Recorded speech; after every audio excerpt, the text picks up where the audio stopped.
Well, the functional approach to teaching English is when the teacher makes a focus of the use of language in real life situations. So basically, your students are using language that they would use in real life situations.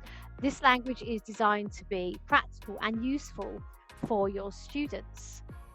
Functionalism actually is an approach to language development that focuses on the relationship between language form and social meaning. This means that language is not a system of rules, but a means of performing particular socially communicative functions.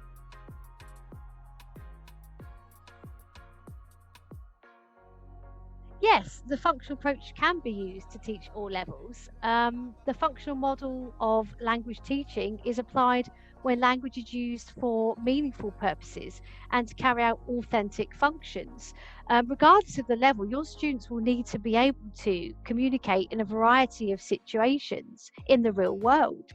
So, preparing them for this, teaching them communicatively useful expressions will really help them when they go out into the real world.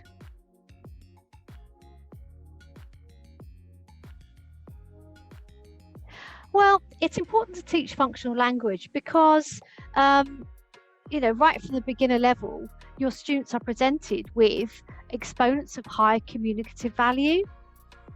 The grammar approach really, which you find in a lot of course books, focuses on structure with little regard for actual communication in the target language.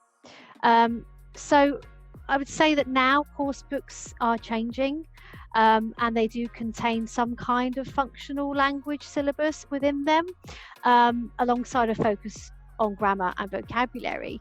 But some of the older course books, they don't do this. They just tend to focus on teaching the grammar. So I think it's really important for our students to be able to have these fixed phrases that they can use in particular situations in the real world, without having to think about, am I using the grammar right, or is this the correct grammar? Because as native speakers, we don't do that. We just speak. We don't think about the grammar. We just know that words sound right together. And we want our students to be able to do the same. We want our students to become fluent speakers. So I really think it's important to teach functional language.